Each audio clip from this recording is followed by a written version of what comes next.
Hi everyone, in front of me I've got Samsung Galaxy A25 and let me share with you how to soft reset this device.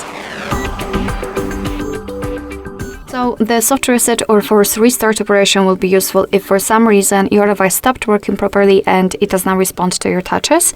You can try to force restart it, and after this operation the system should work perfectly fine. So in order to do that we have a special combination of keys, which is the same as when we are taking a screenshot. So the power button and volume down button. You have to press them together and wait approximately 8 to 10 seconds until the device will be restarted. So let me try to do it, the power button and volume down button together. And let me do it again.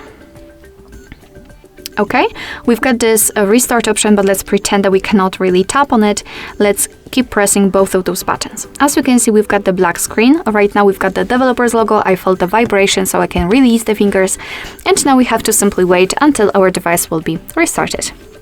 Alright, so that will be all. Thank you so much for watching. I hope that this video was helpful, and if it was, please hit the subscribe button and leave the thumbs up.